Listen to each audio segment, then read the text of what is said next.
I'm on the tube, and we're live on YouTube. All right, wonderful. Now, am I going to be able to see comments? Yeah. All right. So we're going to switch screens. So welcome everybody on TikTok. If you guys could please give me a thumbs up. Let me know that you can hear me and see me all right before we go ahead and get started. And the same thing here on YouTube. Okay, thank you so much. That's much better. All right, so we're going to give this a second for a few people to tune in here on TikTok and on YouTube. If you're on TikTok and you're having any trouble hearing me, seeing me, there are technological issues, TikTok will tend to TikTok. Go over to YouTube at Ask Ivy. Instead, you're going to get better audio, better visuals, and you may have better discussion in the chat section as well. We'll see. All right, welcome everybody on YouTube. Now, if I could please get a thumbs up from someone on YouTube that my audio is good. Thank you so much. Welcome, Shauna, Hunter, Chicken Mama, Falana. Okay, great. Letting a few people tune in. I do want to invite you guys, while we wait, to check out astrologer Christina Del Rey. How are you? She's with us tonight. Awesome. Glad to be here. Good. So our Reverend and astrologer Christina will be doing a show we do annually toward the end of the year for the upcoming year. So this is going to be what to expect in 2022. She and I will be on together. She'll be taking an astrological perspective. I'll be doing the psychic mediumship perspective on what each zodiac sign can expect for the upcoming year. This is December 14th at 8 p.m. Eastern here on YouTube at Ask Ivy and on TikTok here at Ask Ivy. So check us out there. I also want to explain a little bit about what we do here. So this is Roots Revival Interfaith, our Sunday service. Every Sunday, we have a service at 8 p.m. Eastern. If you guys have been missing the old sermons, you can go back anywhere that you download a podcast or here on YouTube in the playlist. You can watch the old sermons. We believe in the triad of truth, let's say. So that's astrology, numerology, and intuitive intelligence. We believe that if you follow astrology, numerology, and your intuition, you're going to tap into universal truths. You're going to be able to live your life truly on the path that you were meant to be on, fulfill your life contract, heal yourself, and ultimately be able to go out there and heal others. So that's what we focus on here at Roots Revival Interfaith. And we just want to welcome everyone at this time as we have more people tuning in. I also want to let you guys know we're an interactive church. So I want to invite you to post your questions or comments on today's sermon. We do try to get to everybody. Donations are always appreciated. And at this time, you're going to want to start to post your prayer and healing requests. We're going to get to those a little bit later. All right. I think I'm coming down with something. Let's grin and bear it. So welcome, everyone. I am your pastor, Ivy Rivera, psychic medium. I am here with our Reverend and astrologer, Christina Del Rey. We are Roots Revival Interfaith, and today's sermon topic is on panicking. So today's title is Don't Panic. Now, what I want to do here today is to break down the three most common areas that I see my students, my clients, even myself, just most people in society panicking on a regular basis. I want to talk about the damage that it does and what you should really be focusing on instead to stop feeding it. Now, when we're panicking, we have to stop and understand that, yes, it's a natural reaction, but it's a natural reaction to pressure being put upon us. And if we stop and we're more mindful, we actively seek to ask the question, where is this pressure coming from? We're going to be more equipped to fight against it or to let it pass right on by. Without doing that, you can get caught up in the cycle of panic and pressure and find that you're spiraling out of control. When we panic or we have an anxiety attack, when we're incredibly nervous or uptight about something, worried about something, it negates prayer. It negates manifestation. It negates healthy law of attraction. And it cuts us off from the right side of our brain, which is the intuitive side. This is where spirit's trying to send you solutions and healing and messages. This is the right side of the brain where you're able to tap into what was biblically known as right brain thinking. This is where you're able to tap into your higher mind, your third eye, your clairvoyance, your psychic ability, which everybody has. Okay, that's a fact. But when you become excessively logical and left brain due to worry and panic, you can't hear any of that. All you can hear are the troublesome thoughts that you're having, and your feelings are going to overwhelm you until you are in that state of frantic energy that can feel a lot like a hamster on a wheel or like you're on a Ferris wheel. You can't get off. And it's actually really, really scary. Okay. So it's important to remember that panicking, while it's natural, it is unproductive and it is against universal law. So what I mean by that is that when we feed that type of negativity, we're not being mindful, we're out of control, we're going to get negative kickback from the universe. It's only going to make it worse. So we want to focus on positivity. We want to choose love over fear. We want to choose our faith over our anxiety. We want to stay rooted and grounded and centered as much as we can. This will help law of attraction to kick in and manifestation to work. And what we need, what we want, what we believe we have to have, if it is so, will be drawn to us instead of us repelling it, pushing it away. So it's hard to stay centered and rooted and grounded when you're in that state, but it's absolutely what's required. And it's the easiest thing that you can do to start turning law of attraction around again. So one of the indicators that you aren't being present in the moment is focusing too much on the past will cause a lot of problems like depression, heavy energy, exhaustion, sadness, feeling of being defeated, despair. Focusing too much on the future is going to cause nervousness, worry, anxiety. And it's really coming from a place of ego, which is about fear and control. When you're centered, rooted, grounded in the present moment, you're really just feeling okay. You're in the flow. And even if things aren't perfect, you're in a place of acceptance. And that's what all of this is really going to come down to. In being mindful, being comfortable with the discomfort, you're reaching a place of acknowledgement and acceptance of your reality instead of fighting against it and trying to make it be something other than what it is. And that is the smartest thing that you could do.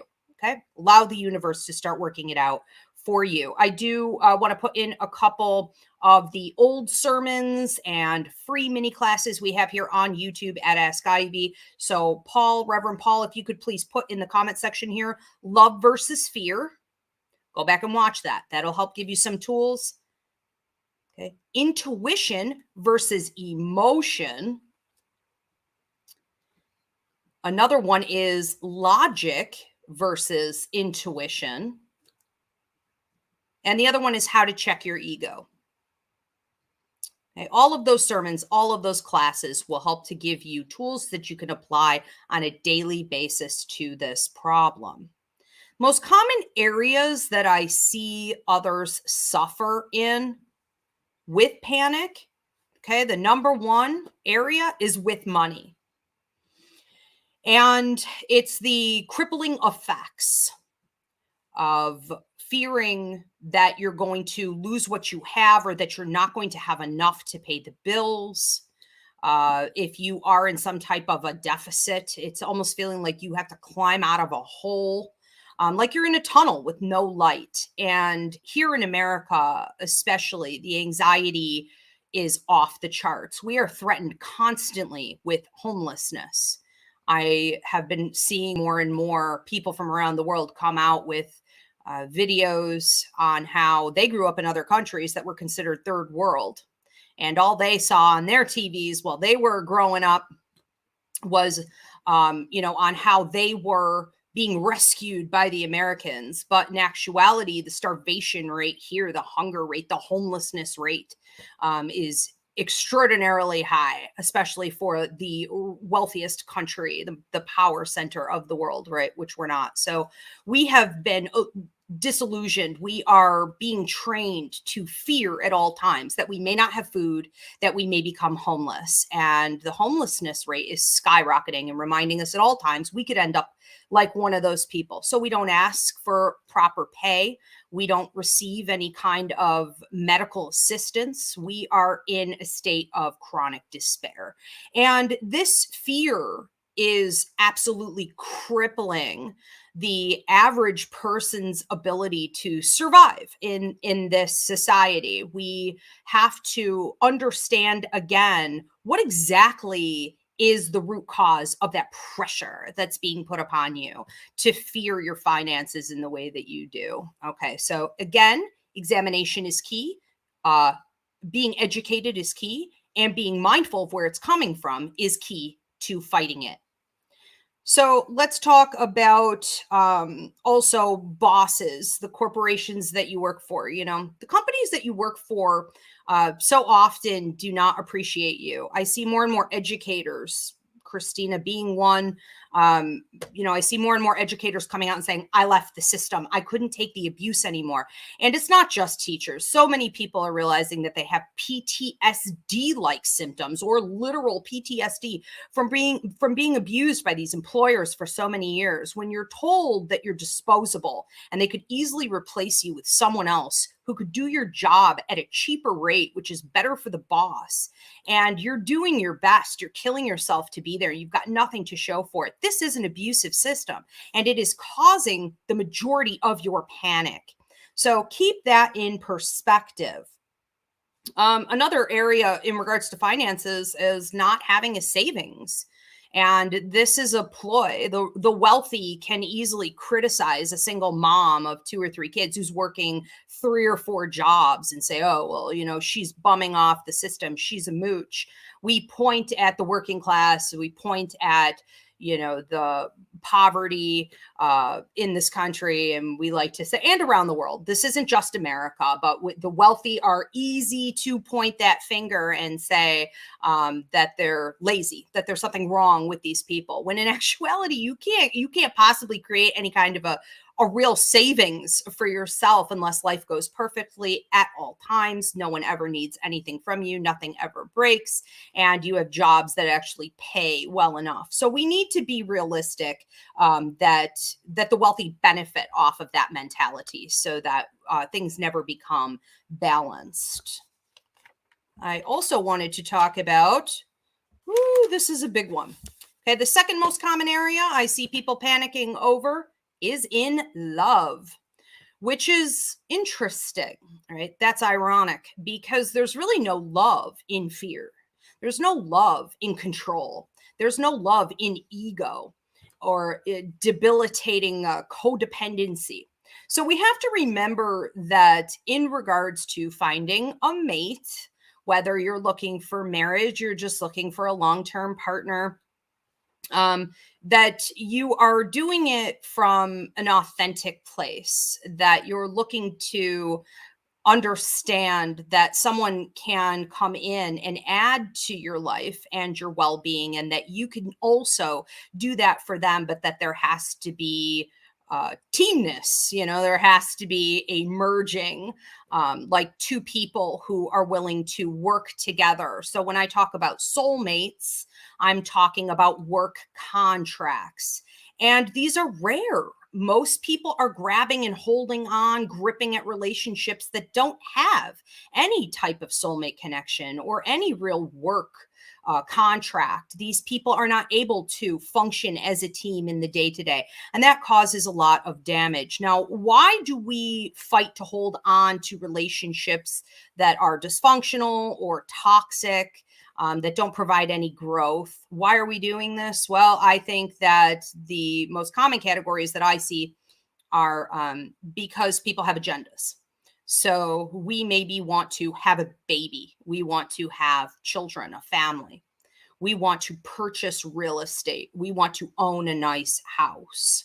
We want to get married because that's what you've always been told and pressured into believing you're supposed to do, or else you're dysfunctional in some way. You may also think that if you don't get married, you can't have those other two things, a house and a family.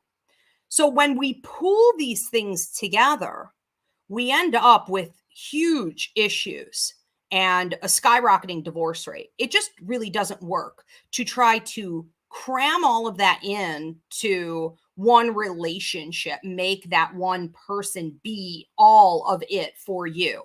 So I would recommend you take more time examining why it is that you feel you need to find a person to fill all of those empty spaces for you, and ask, can I have a baby on my own? Could I just do this? Could I just buy a house? Do I have to be with someone else to have a property that I really love? That's ridiculous, right? Do you really need to get married or even want to get married? Or is this something that your family, your church, society has pressed upon you? There's also this fear of being alone, and choosing to be with people because you're afraid to be alone is also not genuine love. It's not you engaging in a relationship authentically. It's you being codependent and needing company. And a lot of times we feel, especially as women, and especially here in America, but I see this a lot in other countries, where women are so trained to believe that they have to have a man, or they have to have children, they have to have a family, they have to be a big, important matriarchal part of their family dynamic. These are systems that are perpetuated by the patriarchy. And if you are drained and you are so exhausted you can't fight the good fight, you can't think straight, you have abandoned all of your self-care and real priorities for a family, for a spouse, for your children, you're not going to be able to fight that patriarchal system. So keep it in mind as you go forward. Again, where is this pressure really coming from? We are knee deep in it. Okay, so the third most common area that I see this with is in parenting. And again, I understand this is easier said than done, but when parenting your children, you have to understand that you are going to get negative karmic kickback if you are helicoptering over them, if you are trying to prevent them from having to take responsibility for their poor choices. If they don't learn to hold themselves accountable, they will not grow up to be functioning adults. They will also not grow up to be likable adults. So we are going to see social isolation. We're going to see dysfunctional behavior. You're going to rob them of the skill set that they need to go out into the world and be functional, healthy people and contributors to society around them. And parents feel a need, a responsibility to cripple these kids. And we have to be realistic that that pressure is coming from toxic outside sources and other people's fear. And we are not meant to live their lives. The universal order and law behind parenting is that you're supposed to support them, be like a mirror, and give them the tools that they need to get out there. So don't think that if you are spoiling your child or sheltering them from the realities of life and their choices, that you are going to be blessed by the universe for that. You're definitely going to suffer the consequences karmically, and they will as well, as will others around them. And we're going to feel that in different areas of your life where you feel like health is deteriorating, your mental stability is deteriorating, you're very emotional, having a lot of meltdowns all the time, you feel basically out of control, and your relationships, other prosperity systems are either completely stagnant or they've really disappeared and dried up. Okay, so let's keep in mind how we are behaving in that area as well. I want to switch over here to our Reverend and astrologer, Christina Del Rey. She's going to take over this sermon. I do want to remind you guys, in case you weren't here in the beginning, we're an interactive church, so I encourage you to post your questions or comments on today's sermon. We do try to get to everyone. Donations are appreciated, and we want you to post your prayer and healing requests now. We'll be getting to them a little bit later. Reverend Christina. Okay, so don't want to brag or anything, but kind of an expert at panic. So Nice. So I have been very familiar with panic and all of that, and still working on trying to be 100%, but I've come a long, long way. So I would love to share some of the things that I have learned over time about panic. So when we are the type of person who has panic attacks, that means that we are putting our body into that fight or flight, state of being. And our bodies are only supposed to be in that state of being when there's a real problem. So the fact that we are putting our bodies in that and living in that state means that the rest of our body doesn't have capability to function correctly. And that causes the panic attacks. So it means we're not centered, we're not grounded, exactly what Pastor Ivy said. So we decide to seek out intervention through, pills, basically. And, we get on our antidepressants, and those work for a while, but they're not going to work forever. And you'll notice, oh, it's not working for me anymore. I need more. I need something else. And, all these problems, because you're not getting to the root of the problem. And the root is what is important. So problems, one thing to really remember about panic is that problems can't be solved in the same vibration that they're appearing. So if you have a problem, you have to solve it in a higher vibration than the problem itself. So you have to put yourself into that higher vibration. So, and we'll talk a little bit about how to do that. But first of all, when you're panicking, you have to become conscious. So consciousness is being present and aware. And you have to be aware too that there are higher lessons playing out. You have to be ready to let go of what isn't for you. And instead of trying to control, you need to give up control. And this is where people have the hardest time, because we think we're in control when we're really not.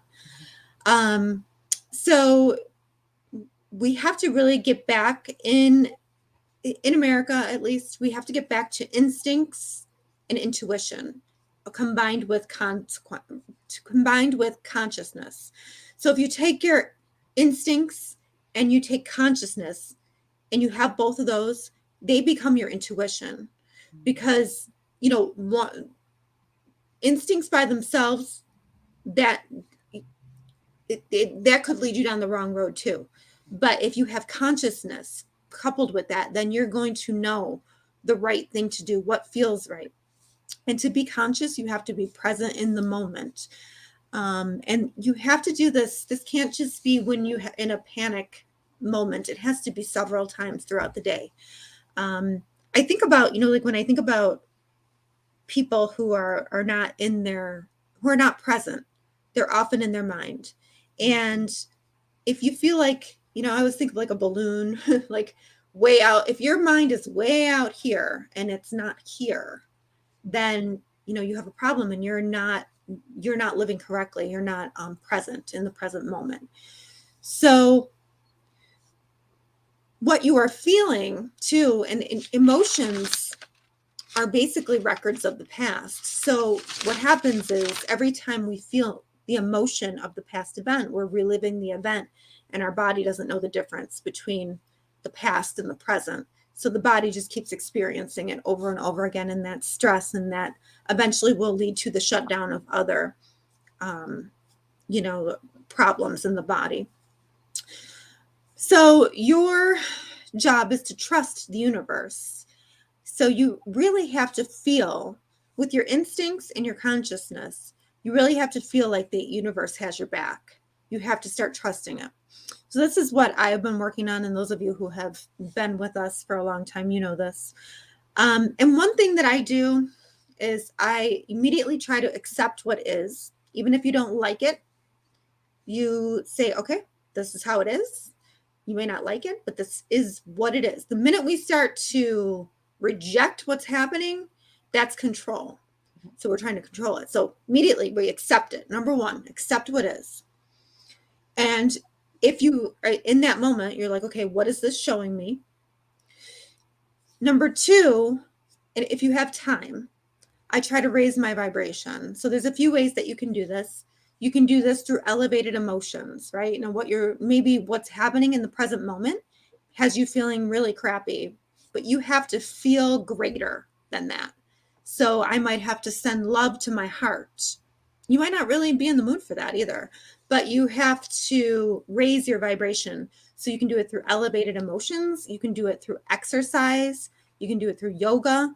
You can do it through breath work and meditation. Or if you are very in tune with your body like I am, you can do it through the elevated emotions, sending them to your heart, sending breath to your, releasing the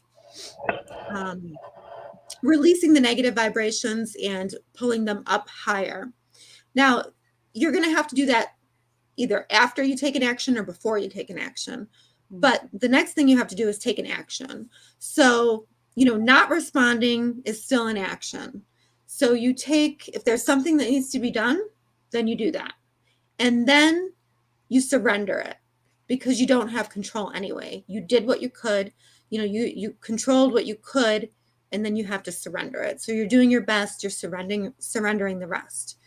So, and I try to remember to trust my instincts, understand that divine timing has to be there too. Just because I want, whatever it is, doesn't mean it's going to happen at that particular moment for me. So I have to trust divine timing. So that's part of the surrender part. And if you notice, none of that has anything to do with control, because everybody's always trying to control. And none of those things are really controlling. You are in your body, present moment, you're accepting what is, you're raising your vibration, you're taking an action, and then you're surrendering. Honestly, I have tried many tactics. What works for me is raising my vibration. You can do that through foods that you eat too. If you're eating really poorly and you're not exercising, those are two things that, can lower your vibration as well. But now too, with the astrology, so we just had an eclipse in Taurus, and Taurus is really about security. So I think this is a great opportunity astrologically to find security from within. I used to look to men in my relationship as security. Well, as long as they're there, I'll have a house, or as long as they're there, I will, I'll be okay because they are there. And, that just, basically that failed. So now I know that I have to look at myself for security. And, and Taurus too has to do with how you feel about yourself and your self-esteem. So those are really important things that you have to work on to have that solid foundation. And we're all going to get a chance to work on that in some way, shape, or form in the year 2022. And Ivy and I will talk about that in our show on December 14th at 8:00. But that's just a little preview. And learning to trust yourself and having security in yourself, and that the universe has your back. those are the things that, that we're all developing. And it's the only way out of medications and things that are not working. Pastor Ivy, what do you have to say? That last statement right there, that is the only way out. That is the only way out, people. You feel like you're in a tunnel, you feel like you're in a maze, you feel like you're on a hamster wheel, you're taking meds, you have a avoidant or escapist tendencies, even if it's just something and you're like, oh well, it's just, it's mom juice, it's tons of wine, you've developed habits. And yeah, the medications just keep us there. You have to, like Christina said, we have to get to the root issue. And until we can work through it, we're going to stay stuck. I have a couple things to say on that. Also, Paul, if you could please post, I cannot remember the sermon title, but we talked about doing your part and then surrendering the rest. Do you remember this, Christina? This was like within the last 2 months, I think. Yeah. What was the title of that sermon? Maybe Paul could look for it. All right. If you think of it, let me know. But again, if you guys are here on YouTube at Ask Ivy, you go up into the Roots Revival playlist or anywhere you can, download a podcast. We have quite a few up there so far too. But you can go find it. That is so important. Doing your part and letting it go. We want to have answers. And we want to have answers yesterday. And that's not how life is going to go. So give it up, understand the universal law and the system here, and abide by it, work within it. The eclipse was the 19th. Yes. I think it was Friday, right? Was that the 19th? I think it was. So you said that we just went through an eclipse that is showing us, did you say how to be accountable and how to focus more on our own responsibilities, not rely on other people and situations? Yeah, it's really like Taurus has to do with security and self-esteem. So it's really some of it, like, and this eclipse is kicking off an 18-month cycle of eclipses. Okay. So it's really going to be something that's visited over and over again. And it's going to be, it has to really do with security coming from within and trusting, and your self-worth as well too. So it's going to be it goes between Scorpio and Taurus. So it's going to be this is the next phase that we're all going into, but we really do have to empower ourselves. We cannot rely on others. We have to really be more self-sufficient when it comes to our mental health. How we deal with things on a daily basis. We can't look to others for something that we should be looking to ourselves for. Right. And so 18 months of that lesson astrologically, I think this could be really interesting times. I think there's an increase too in women who are saying, oh, I found this wonderful husband. He wants me to just stay home and he's taking care of all the bills and, wants to have a family. Be very careful, ladies, because if you have no income and he decides he doesn't want to do that anymore, or he has some true colors that haven't come out, you're going to find that you can't even support your own children. And I don't know how you're going to keep custody of them in court. There are a million things that could go wrong with a scenario like that. We don't want to start falling back into old school entrapment systems that were designed for the enslavement of women. I'm seeing an increase in this. And I think this is one of the things we'll be looking at, even more so in 2022. I will also say I put out a spirit message this week, and it was spirit saying this week, you need to confront the reality that you are being overpowered and disabled by your fear of money and your boss and not having enough. And, we need to conquer that. And there was an interesting comment on there on YouTube where some man said to me, oh yeah, sure. You tell that to the homeless person who has nothing right now. Thanks a lot. And I said, you're welcome. Because the truth is, that's not going to help anyways. And I have been there. I have been homeless. I was homeless for 6 years. I was on the streets when I was 14. I have repeatedly encountered, money problems that could have absolutely crippled me. And I know for a fact, so I speak from truth and experience, and growing up poor, we had nothing. We had no food. We didn't have clothes that fit. I was often hungry. I know for a fact that worrying and panicking over your finances, or anything else for that matter, is not going to help anything. So even if you are to that point and you're tuning in here tonight or later on, you're watching this, you're hearing this, and you are in a really difficult spot where you can't see how you're going to repair your life, know that it will come, and that following this instruction we're giving you here is part of that process to healing. Try not to worry about it. It's even then, it's not going to help anything. Okay, so a lot of toxic advice out there. A lot of people wanting to be victims, or enable others, or feed the toxicity of the system. And we really have to watch very carefully who we listen to. Okay, I know we have questions and comments. Do we want to start putting up the questions? And then we'll get into prayer and healing requests. If you have not already done so, post your prayer and healing request now.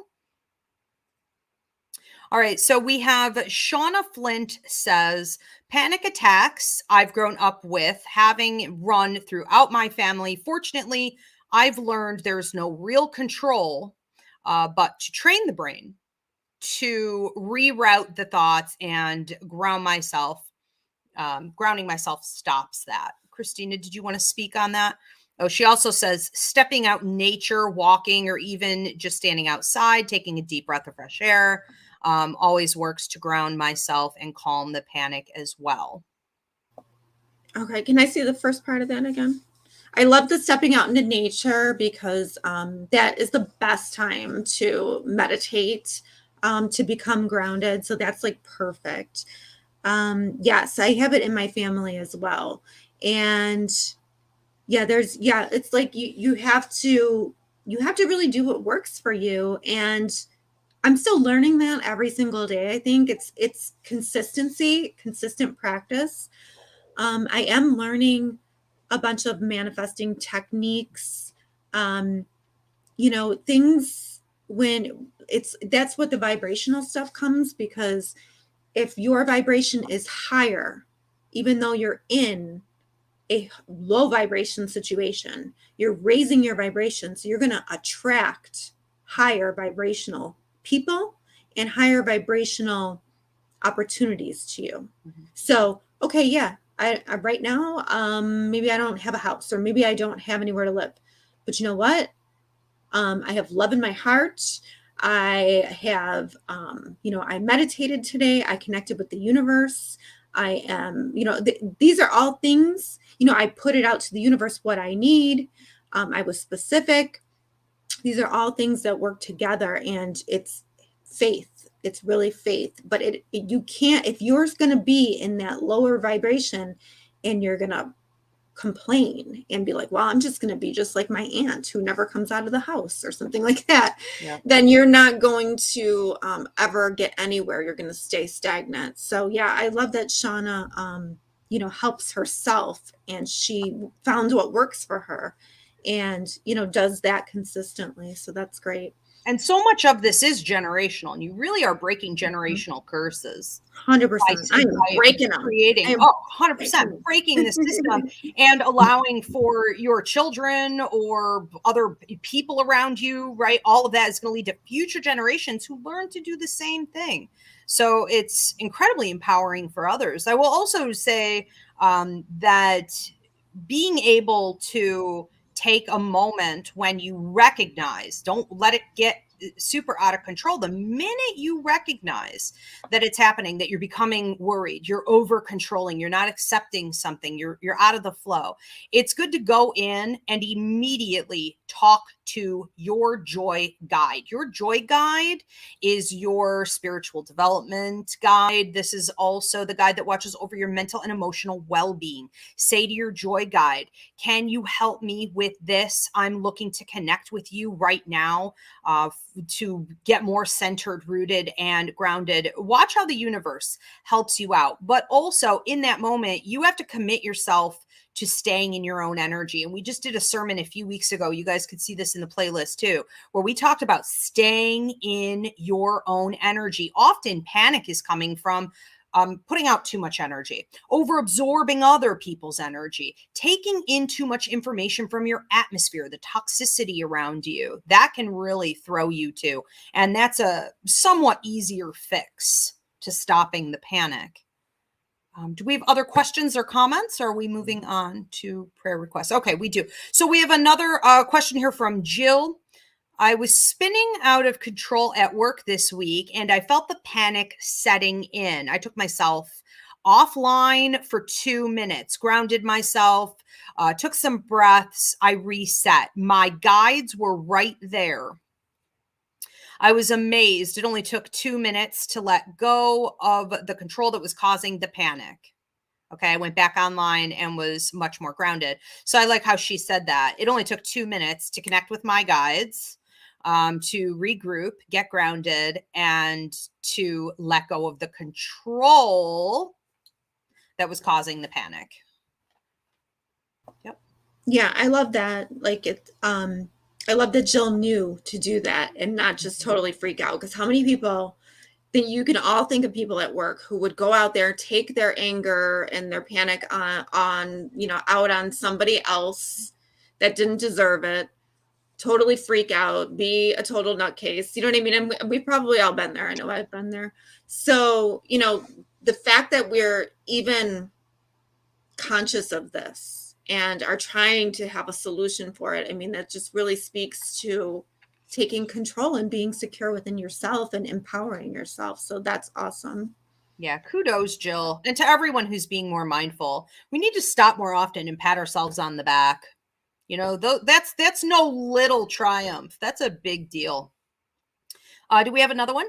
Okay, so we have Chicken Mama says, my biggest panic freak out is always running behind. So I think she's talking about time, being late. Okay, really always being late and go into full-blown panic mode. Maybe prayers I need for being on time. I think that's a problem for a lot of us, especially if we grew up in a situation where we were constantly being rushed. I have this. I was constantly being pushed around, whether it was by an older, bossy, nasty sibling, or it was by my chronically stressed out mother. There just wasn't enough support in my life to have any kind of a normal childhood. And so everything was about that time clock. And it made me so paranoid, even when I'm not late. Like, I think I'm late. I have nightmares that I'm late.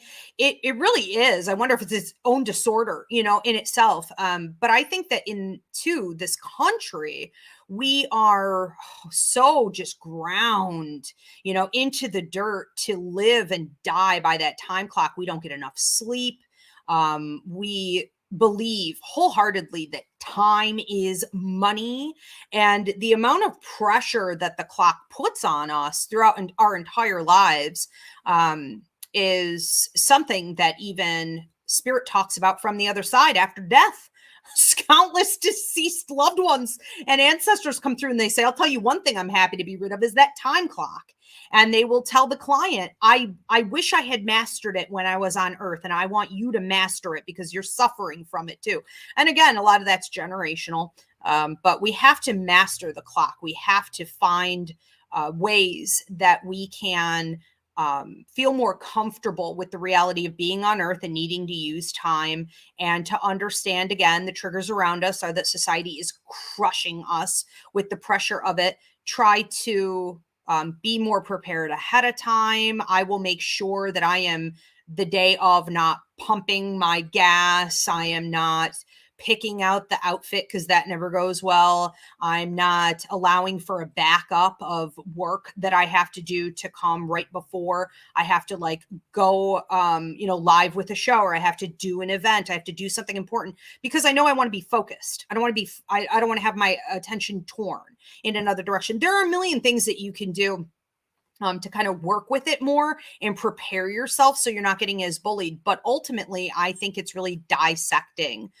those old systems that made us this way and just being more mindful to reject it and choose higher, choose to be calm, choose to know that you're okay, regardless of what's happening with that time clock, and that it's not more important than you are. Don't let it run you, Christina, did you want to speak on this? Yeah, I don't love the American way of, I should say, I don't know, maybe like the suburban mom. I have to be busy all the time or I'm not, doing my job. I'm not a good mom. Right. And I think that there is a lot to be said for doing less so that you don't have to rush. But in those times that you do have to rush, I have to say, I am a person who lives on alarms, and I put like little messages in my alarms, So the best thing that ever happened to me was the smartphone because I have reminders and alarms for everything or I would not be able to function. So I'm not the type of person that can just be on time for something. I have to have my clock set beforehand, or, I have to do the planning to get there on time. But I also can't have a million things going on at once because that's too overwhelming for me. So I try to really, and sometimes it just happens that way, right? Like we have a ton going on at one time, but I do try to sort of plan a couple days beforehand. And then I live by my alarms because even it's embarrassing, but even to pick up my daughter, I have to have an alarm to remember to go, remember and a text to go with it. Yeah. So it's just like, it's like, I'm busy doing something and I'm not paying attention to that clock. So it takes a lot of pressure off. Yeah. Yeah. And it is what it is. I live by a calendar too. My calendar and my clock or my alarm.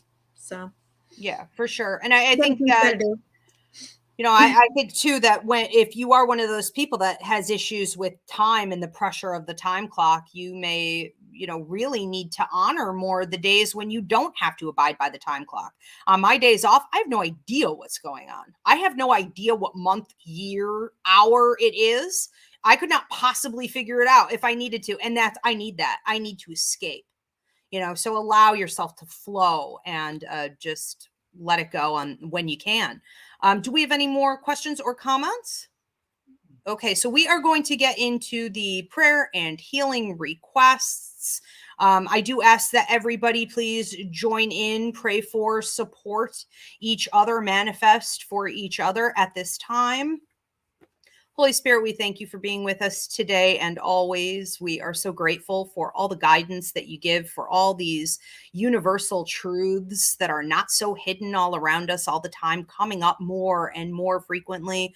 We thank you for the awakening that's been going on the past couple years and how many more people are coming to join in with these discussions. And we pray over everybody today and for those tuning in later on that they can reach a better connection with you, have more faith and less ego going forward. Okay, what is the first prayer request here? We are going to pray over Chicken Mama, prayer request for the Reverends Paul, Danny, that all of us stay healthy, especially Ivy. You do so much nonstop. Maybe your body is saying, take a break. Isn't that what you tell us? Yes, I just took the last 3 days off. Thank you for your concern. But yes, I practice what I preach. I would never not take good care of myself. Thank you.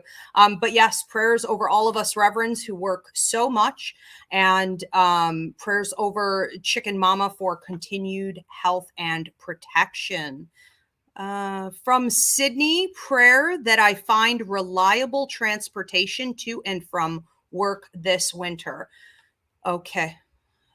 Prayers over Sydney that the transportation needs are supplied to her in a timely manner, and that she can also use this opportunity to be worry-free and come from a place of faith, and that she can master that lesson through this experience that the universe is providing her with. Prayers over Sunflower, Peace Girl, that she finds healing in her body. Okay, prayers for that healing and continued support. Your future ex-wifey needs a prayer for continued healing of her PTSD and to be more mindful of where her emotions are coming from. Yes, please help her to see more clearly the root issues, the triggers, and to embrace the tools that the universe is offering her. Prayers over Strawberry. I have COVID. After being vaccinated, please pray for my healing. Absolutely. Prayers for her healing and continued protection, as well as the protection of those around her. Prayers for Yvonne. Can you pray for me? I'm struggling and so exhausted. I'm losing my hair. Also, prayers over Yvonne's state of mind and inner peace, and a calming of the physical reactions she's having to this stress. Please show her how and when to use the tools that the universe is supplying her with, and protect her going forward.